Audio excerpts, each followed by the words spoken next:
Alternating current. ठीक है, क्या है ये, क्या होता है? जो कि अपनी डायरेक्शन कंटिन्यूसली चेंज कर रहा है।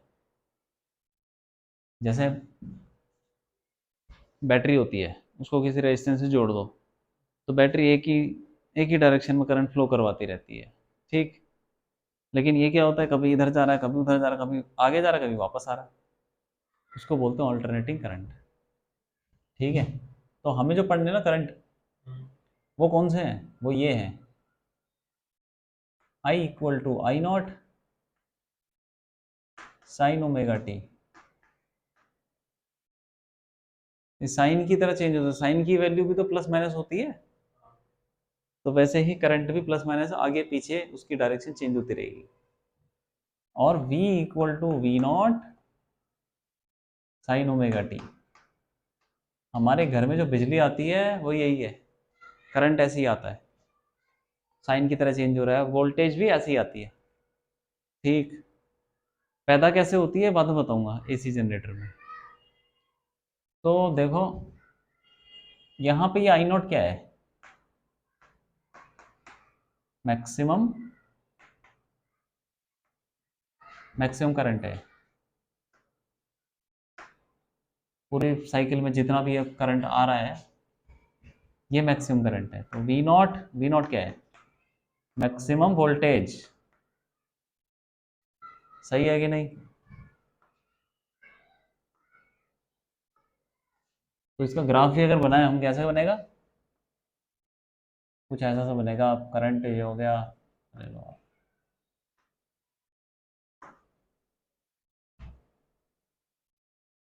ऐसा बनता है साइन का ग्राफ। तो ये इसका मैक्सिमम आई नॉट, और यहाँ पे टाइम ले लो। ठीक है, तो और वोल्टेज वाला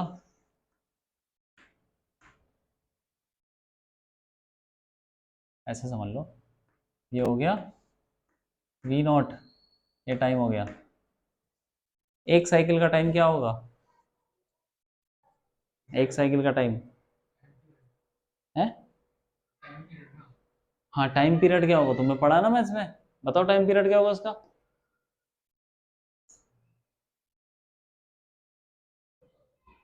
अरे 2 पाई by omega, 2 pi by omega. Time period पढ़ा है कि नहीं पढ़ा ट्रिग्नोमेट्री में? उसमें नहीं है, फिर किस में है? अरे नहीं यार, क्या बात कर रहे हो, मैं मैथ्स में नहीं पढ़ा टाइम पीरियड। साइन फंक्शन अपने आप को रिपीट कब करता है? 2 पाई के बाद। हाँ, अरे तो ओमेगा कांस्टेंट है ना, मैं तुमसे बोलूंगा साइन 2t अपने आप को रिपीट कब करेगा? 2 पाई के बाद, पाई के बाद। 2 मल्टीप्लाई ऑलरेडी है, सही है कि नहीं? इसीलिए उस 2 पाई को 2 से डिवाइड कर दिया, तो यहाँ पे वही है ये। तो तुम समझ लो कि टाइम कितना है पूरी साइकिल का, 2 पाई बाय ओमेगा। तो आधी साइकिल का टाइम क्या है, पाई बाय ओमेगा। तो यहाँ पे भी पाई बाय ओमेगा, आधी साइकिल का टाइम। सही है कि नहीं? हाँ, तो अब हम इसमें ना कुछ निकालते हैं। करंट तो हमें पता मैक्सिमम, लेकिन अब वेरी कर रही है तो उसका कुछ एवरेज करंट भी होता है, एवरेज करंट। तो वो कैसे निकालते हैं, एवरेज करंट। एवरेज, किसी भी चीज़ का एवरेज निकालना हो ना, तो हमारे पास हमें ये फॉर्मूला निकालना होता है, ये लगाना होता है I D T upon D T. और टाइम कहाँ से का, एक तो होगा, हमने इंटीग्रल अपॉन में भी ले सकते हैं। चलो हाफ साइकिल के लिए ले लो, क्या चीज़, इंटीग्रल क्या, हाँ ऐसे ही होता है, एवरेज निकालने के लिए ये यूज़ करते हैं। पता नहीं तुम्हारे कोर्स में है कि नहीं है, कराए गए, देखा है? हाँ, कोई नहीं पूछने वाला यार, ऐसे ही करा, करा देता हूँ, कोई बात नहीं। जीरो से पाई बाय ओमेगा। हम निकाल रहे हैं average current for half cycle, क्योंकि पूरी साइकिल के लिए एवरेज करंट क्या होगा, आधा ऊपर आधा नीचे, एवरेज क्या हो गया, खत्म कहानी। तो फुल साइकिल के लिए तो जीरो होता है, लेकिन मतलब यहां लिख देता हूं, I average full cycle equal to zero, लेकिन हाफ साइकिल के लिए ये फॉर्मूला लगाएंगे। तो ये क्या हो जाएगा, इंटीग्रेशन आई नॉट बाहर आ गया, साइन ओमेगा टी, अरे डी टी इन जीरो से pi by omega upon zero से pi by omega D T. अब साइन का क्या होता है भाई, इंटीग्रेशन माइनस कॉस, याद है कि नहीं है, तो minus I not cos omega T, और ओमेगा का भी इंटीग्रेशन डिफरेंशिएशन करके बाहर, इस पूरे का डिफरेंशिएशन करके डिवाइड करते हैं, याद है कि नहीं है, इंटीग्रेशन पढ़ा है, पढ़ ले इंटीग्रेशन, कोई बात नहीं जो भी है, इंटीग्रेशन करेंगे, साइन का हो जाता माइनस कॉस, और जो अंदर है ना कांस्टेंट वो नीचे आ जाता है, ठीक है ये बात है।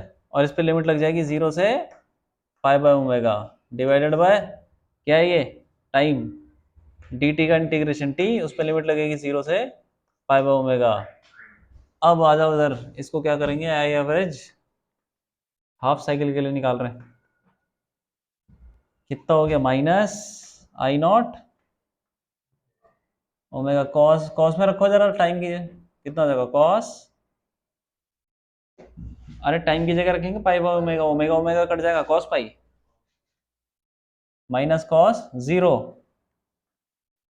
डिवाइडेड बाय टाइम की जगह पाई बाय ओमेगा रख दो minus zero, omega omega cut गया, कॉस पाई क्या होता है माइनस वन,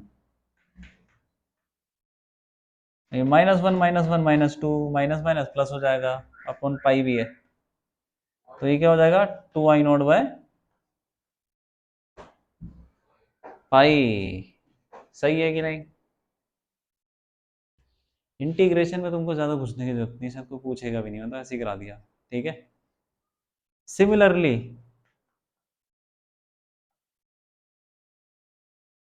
वी एवरेज क्या हो जाएगा, V average full cycle zero, और वी एवरेज हाफ साइकिल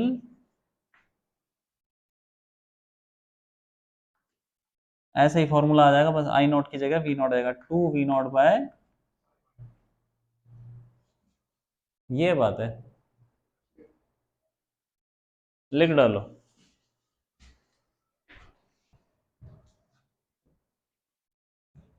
तो जैसे हमने निकाला क्या, एवरेज करंट, एक और करंट होता है आरएमएस करंट, उसको बोलते हैं रूट रूट मीन स्क्वायर,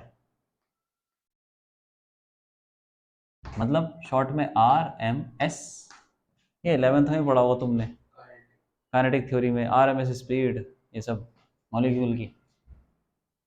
तो करंट आरएमएस कैसे डिफाइन करते हैं इसको, रूट, जैसे इसका फॉर्मूला है, जैसे इसका लिखा हुआ है, रूट मीन स्क्वायर, मतलब रूट ले लो किसका, स्क्वायर करके मीन ले लो, मीन मतलब एवरेज, तो एवरेज वाला फॉर्मूला लगाना है, एवरेज वाला फॉर्मूला क्या था, अरे ये था ना आई डी टी, लेकिन एवरेज का, एवरेज करंट का एवरेज नहीं निकालना, किसका निकालना है, स्क्वायर का, तो स्क्वायर करना है यहाँ पे, स्क्वायर का एवरेज वाला फॉर्मूला लगाओ तो उसको बोलते हैं मीन स्क्वायर, और उसका रूट ले लो तो रूट मीन स्क्वायर, ठीक है कि नहीं। और ये कौन किसी कितने की साइकिल के लिए निकाल लो, फुल के लिए निकाल लो, हाफ के लिए निकाल लो, कोई फर्क नहीं पड़ रहा, हम किसके लिए निकालें, जो मन करेगा तब के लिए हाफ के लिए निकालो, पाई बाय ओमेगा, और ये भी पाई बाय ओमेगा तक। अब निकालो उसको, तो आई स्क्वायर ये कितना है, रूट 0 से पाई बाय ओमेगा। अरे आई स्क्वायर कितना है, आई नॉट स्क्वायर बाहर आ जाएगा, और आई नॉट तो पूरा ही बाहर आ गया। चलो यही लिख लो, I naught square sine square omega T D T divided by, यहाँ पे तो तुम सीधा इंटीग्रेशन करोगे, डी टी का इंटीग्रेशन टी टी पे रखोगे तो पाई बाय ओमेगा, तो पाई बाय ओमेगा हो गया, तो कुछ नहीं। अब इसको साइन स्क्वायर को कैसे इंटीग्रेशन करते हैं, इसका भी लग एक फॉर्मूला है, उसमें भी तुमको घुसने की जरूरत नहीं है। आई नॉट स्क्वायर से तो आई नॉट बाहर आ गया, रूट इंटीग्रेशन 0 से pi by omega, sine square को लिखेंगे 1 माइनस कॉस 2 थीटा बाय 2। ये पढ़ा है कि नहीं पढ़ा? साइन स्क्वायर थीटा का फॉर्मूला होता है 1 माइनस कॉस 2 थीटा बाय 2, पढ़ा है, ट्रिग्नोमेट्री में पढ़ा है, divided by pi by omega. ठीक है कि नहीं? हाँ, अब क्या करें, ये 2 भी बाहर ले लो यार, रूट 2 आ जाएगा बाहर, तो ये आ जाएगा आई नॉट बाय रूट 2, और फिर रूट के अंदर ये बड़ा सा ये क्या बचा, ये 1 का इंटीग्रेशन क्या हो जाएगा, टी टी पे लिमिट लगेगी 0 से pi by omega, minus cos 2 omega का इंटीग्रेशन क्या हो जाएगा, sign 2 omega T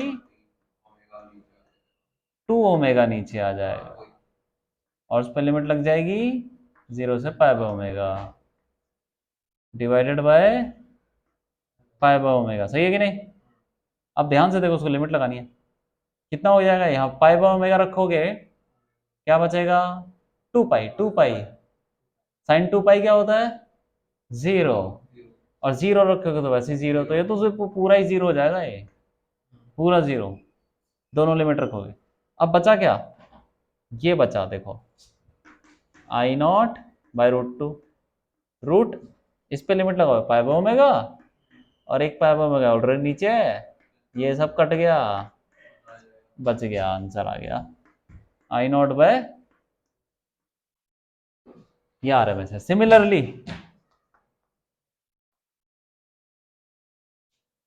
V R M S क्या होगा, बस। अब तुम्हें अगर क्वेश्चन में, अब देखो तुम्हारे पास कितने करंट है, एक मैक्सिमम करंट, एक एवरेज, एक आरएमएस, तुम्हें क्वेश्चन में ये बोल रखा है 40 वोल्ट की क्या है सप्लाई, या कुछ भी है 40 वोल्ट लगा रखा है, कौन सा करंट लोगे एसी में, आरएमएस, बस ऐसी है, कुछ नहीं बोल रखा तो आरएमएस लेते हैं। नहीं, वो तब लेंगे जब लिखा होगा, कुछ नहीं लिखा होगा तो आरएमएस ही है, ठीक है। हाँ, क्योंकि हमारे घरों में जो करंट आता है ये सब, तो आमतौर पे हम आरएमएस में ही बात करते हैं, इंडस्ट्री में ना आरएमएस में ही चलता सब, ठीक है। हाँ, लिख लो। अब देखो, क्या बोल रहे हैं, हाँ, दुनिया में देखा जाए तो डीसी करंट या अल्टरनेटिव टाइप के करंट बनाए जाते हैं, जो सप्लाई होती है ज्यादा चीजों, एसी मोबाइल में डीसी चलता है।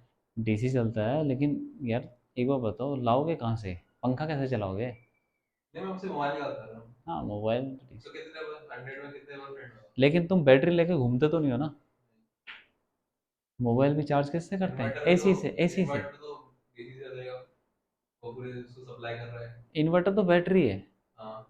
बैटरी से बल्ब ये पंखे चल जाते हैं, हम्म। और बैटरी से नहीं, मतलब बैटरी को भी हम कन्वर्ट करते हैं फिर। तो वो डीसी करंट एसी में कन्वर्ट होता है। हाँ, अच्छा। इन्वर्टर, तब जाके यहाँ पर चलती है। ये बात, सबसे ज़्यादा एसी यूज़ होती है, एसी, पंखा, लाइट।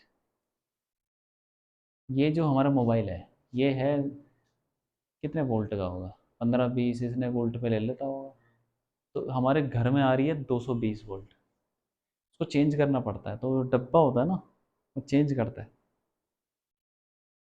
कम वोल्ट में भेजता है। एक वोल्टेज जो डीसी, लगाते हैं हम घरों में, वो ही काम करता है क्या वो वोल्टेज? रेगुलेटर। नहीं, हम लगाते नहीं है वो, जैसे कि मोटर होती है, मोटर चलाते हैं तो उसमें वोल्टेज लगाए थे देखने के लिए कितनी वोल्टेज आ रही है। कहाँ लगाता है वोल्टेज? लगाते हैं कि देखिए। नहीं, वोल्टेज कैसे कैसे लगाओगे, हाथ से?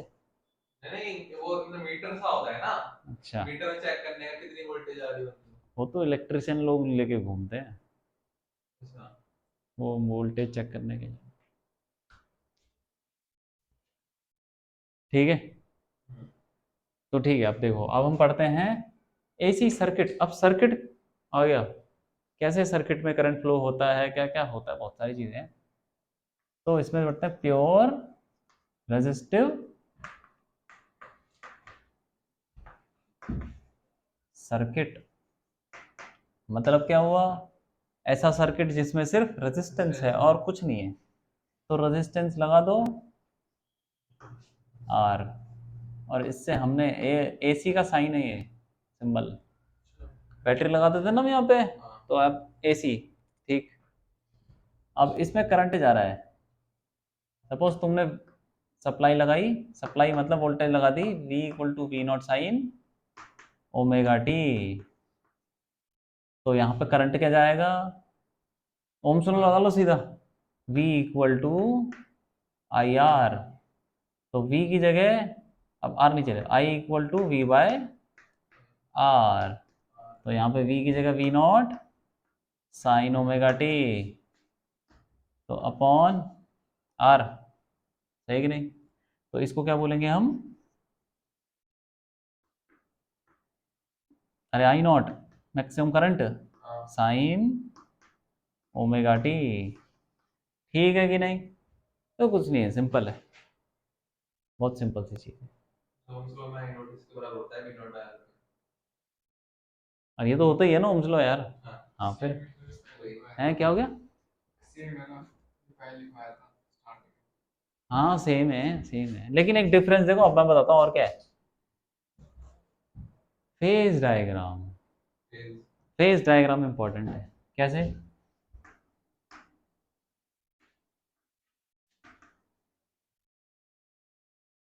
फेज डायग्राम क्या होता है?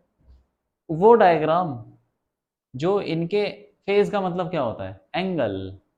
फेज का मतलब एंगल। तो वो डायग्राम जो इनके एंगल बता रहा हो, किसके? करंट और वोल्टेज के, कुछ नहीं। तो करंट जो है हमेशा हम बनाते हैं हॉरिजॉन्टल, करंट हमेशा हॉरिजॉन्टल बनेगा, आई। ठीक है, उसका एंगल ओमेगा टी है, जो भी है कुछ है, उसको हॉरिजॉन्टल बनाना है। एंगल कुछ भी हॉरिजॉन्टल बनाना है। वी का एंगल क्या है? वोल्टेज का एंगल क्या है? सेम है ना? तो वो भी उसी लाइन पे आ जाएगा यार, दोनों का एंगल सेम है, तो वो भी वी आर। वी आर का मतलब वोल्टेज इन रेजिस्टेंस। ठीक है, दोनों का एंगल सेम है, इसको बोलते हैं कि दोनों सेम फेज में है, सेम एंगल सेम फेज।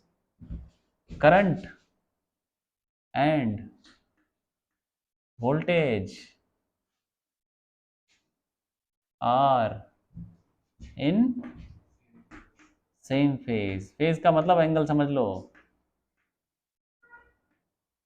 दोनों सेम डायरेक्शन में या सेम एंगल में, सेम फेज। सही है कि नहीं? बहुत सिंपल सी बात है, लिख लो।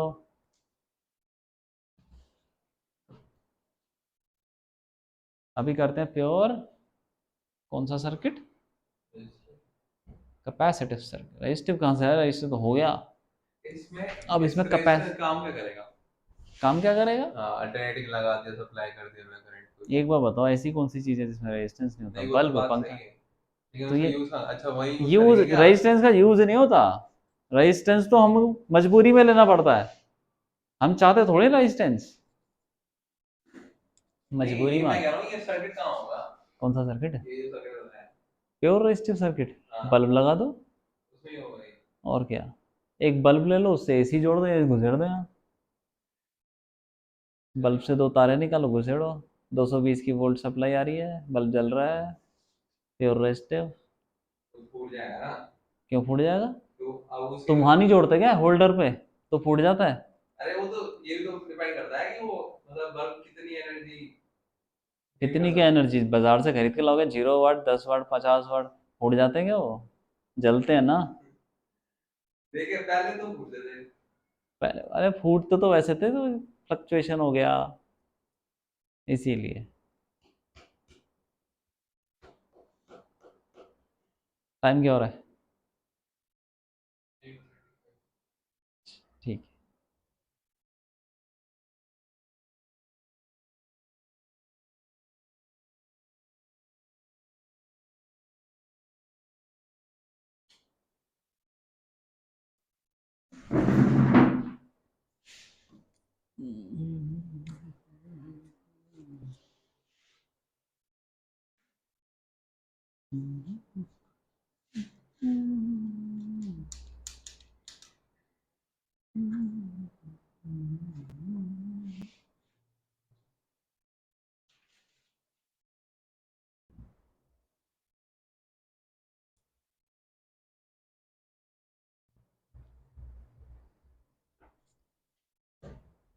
अब देखते हैं हम प्योर कैपेसिटिव सर्किट, मतलब ऐसा सर्किट जिसमें, अब तुम समझ जाओ कि रेजिस्टेंस जो है ना, रेजिस्टेंस का जो वोल्टेज आता है वो हमेशा करंट के साथ ही आएगा, सही है कि नहीं, क्योंकि दोनों सेम फेज में ही होते हैं। हाँ,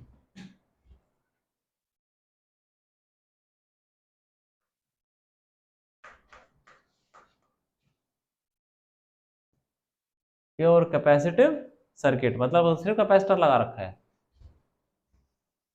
ये लगा दो कैपेसिटर यहाँ पे, सी, और क्या, मान लो ये वोल्टेज लगा रखी है, ठीक है कि नहीं, तो इस पे कुछ चार्ज भी तो आएगा, हाँ क्यों, मान लो क्यों चार्ज आ गया, तो क्यू कितना होगा भाई, हैं, जो भी चार्ज आएगा Q equal to C V, अरे फॉर्मूला पढ़ा है कि हाँ नहीं, वही तो ना, Q equal to C V, ये तो पढ़ रखा हमने, तो सी इंटू वी कितना है, V not sine omega T, सही है कि नहीं। अब क्यू हमें पता चल गया, ये क्यू भी तो चेंज होगा क्योंकि टाइम चेंज हो रहा है, सब कुछ चेंज हो रहा है, ये भी सब वेरिएबल है, सिर्फ सी कांस्टेंट है।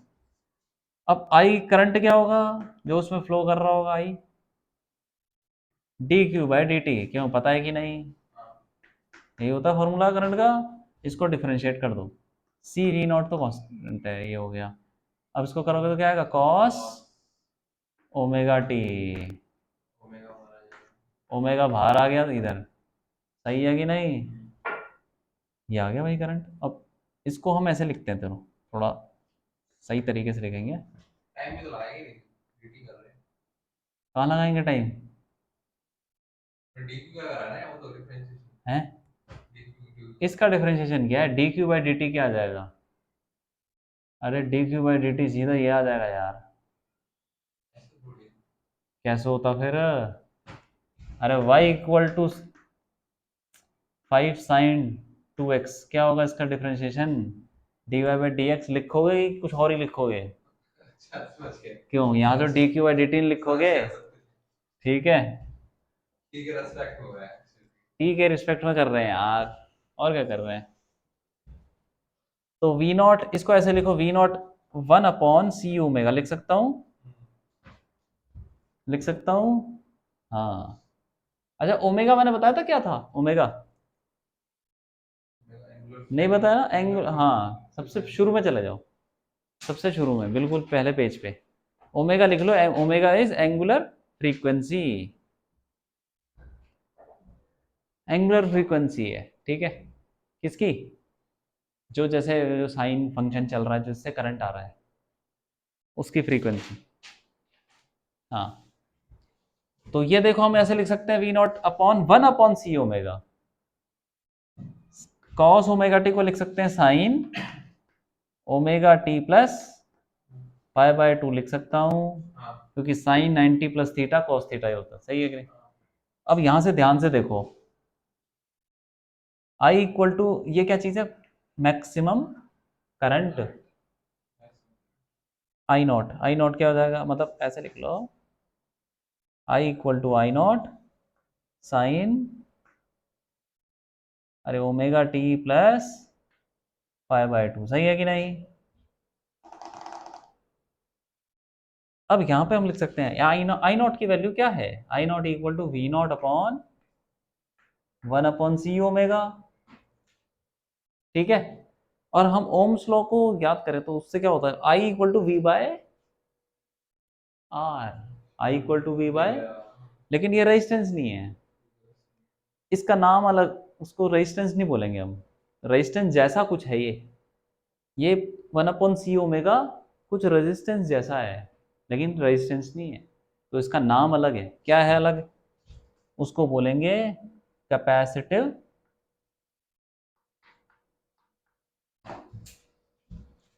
रिएक्टेंस, रेजिस्टेंस नहीं बोलते, रिएक्टेंस बोलते हैं, एक्सएल, एक्सएल इक्वल टू, बस ये है बात। तो अब हम एक मतलब कैपेसिटर का रेजिस्टेंस जैसा कुछ आ गया, तो वो क्या है 1/c ओमेगा, याद रहे। अब इसका फेज डायग्राम देखते हैं, करंट तो उधर ही है, हाँ वोल्टेज बताओ किसका एंगल ज्यादा है, वोल्टेज का या करंट का, वोल्टेज का कि करंट का, बोलो। करंट का करंट का एंगल ज्यादा है कि नहीं है, कितना ज्यादा, 90 ज्यादा, हाँ। तो इसमें करंट को तो हम ऐसे ही बनाएंगे, करंट इधर है, वोल्टेज करंट से कम है, कितना कम है, 90 कम है, यही बोल सकते हैं, या करंट वोल्टेज से 90 आगे है, तो जो कोई करंट से आगे होगा तो वो ऊपर बनेगा, ऊपर बनेगा जो आगे होगा, और जो पीछे होगा वो नीचे बनेगा, तो नीचे कितना है, नीचे इतना, 90 पीछे, सही है कि नहीं, तो इसको बोलेंगे वीसी, वीसी, करंट उधर आ गया, वीसी नीचे आ गया, वोल्टेज अक्रॉस कैपेसिटर।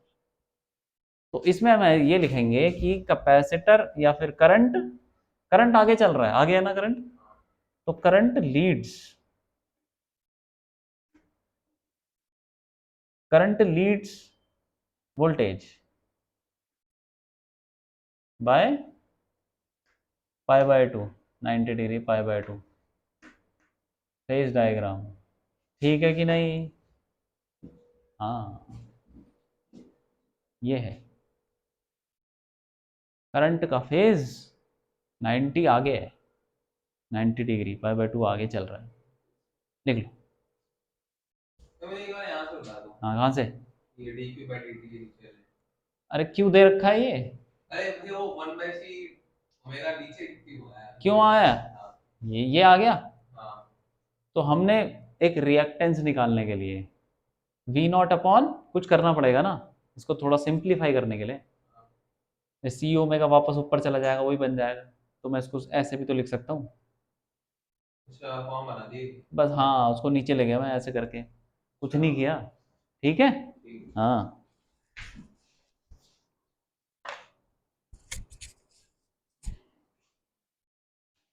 ना भाई,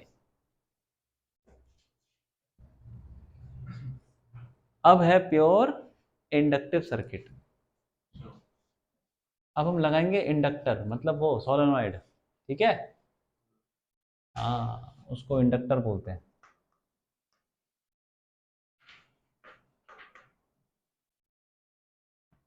प्योर इंडक्टिव सर्किट, मतलब यहाँ पे क्या लगा हुआ है, है। सोलेनॉइड, उसको इंडक्टर बोलते हैं यहाँ पे, अब ये करके ऐसे, ठीक है,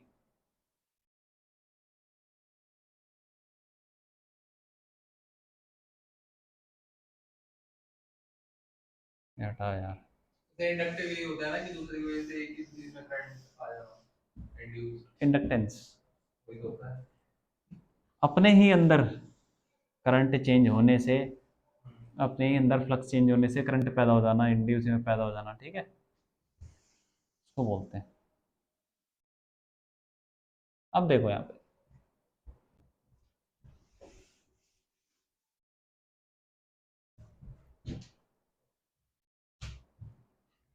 यहाँ पे मान लेते हैं कि जो करंट है वो आई नॉट साइन ओमेगा टी है, सही है कि नहीं? तो अब, अरे इंड्यूस्ड ईएमएफ क्या होता है? V इक्वल टू, एक फॉर्मूला होता है ना, E equal to minus L D I by D T, ठीक है कि नहीं? ये होता है कि नहीं होता? तो हमने इसको थोड़ा मॉडिफाई, मॉडिफाई कुछ नहीं है, मैग्नीट्यूड निकाल रहे हैं और कुछ नहीं कर रहे, E की जगह V लिख दिया, क्योंकि हम यहाँ पे V निकाल रहे हैं। तो V equal to L, L ले लो, D I by D T, magnitude निकाल रहे तो अब D I by D T कर दो, कितना है बताओ? V इक्वल टू एल, अरे I not cos omega T, साथ में ओमेगा भी आ गया बाहर। अब V, अब ये क्या चीज है? मैक्सिमम वोल्टेज, वोल्टेज की इक्वेशन है ना, लेकिन कॉस को भी चेंज करना पड़ेगा। V equal to V not sine omega T plus pi by 2। अब ये V नॉट क्या है?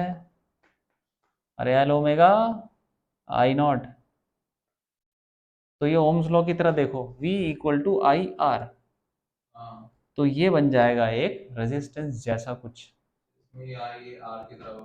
ये आर की तरफ एक्ट करेगा, तो उसको बोलेंगे हम इंडक्टिव रिएक्टेंस। इंडक्टिव रिएक्टेंस ये क्या है? X, क्या हो जाएगा? L, एल ओमेगा, अरे वो क्या था? एक्सएल था वो, एक्सी, एक्सी लिखा हुआ है यार, क्या लिखा था? एक्सएल, एक्सी करो उसको यार, एक्सी कर दो, एक्सी एक्सी, कोई बात नहीं, एक्सएल और एक्सी, ठीक है कि नहीं? हाँ, तो पहले बताना चाहिए था, अब तो रिकॉर्डिंग होगी उसमें, उसमें कैसे ठीक करूंगा? कोई बात नहीं। हमने जो पिछली डेरिवेशन में क्या किया था, प्योर कैपेसिटिव सर्किट, उसमें हमने XC equal to 1/c omega निकाला है, तो वहां पे जहां पे हमने एक्सएल लिख दिया था वहां पे एक्सी कर देना, ठीक है? यहाँ पे अब इसका फेस डायग्राम देखो, करंट तो इधर ही बनाना है, करंट का एंगल कहाँ है? करंट का एंगल ओमेगा टी जो भी है, वोल्टेज का एंगल ज्यादा हो गया, अब वोल्टेज कहाँ आएगी? ऊपर आ जाएगी भाई, वी एल बोलेंगे इसको, सही है कि नहीं? तो ये पाई बाय 2, तो उसमें बोलेंगे कि वोल्टेज लीड कर रहा है, वोल्टेज लीड्स करंट,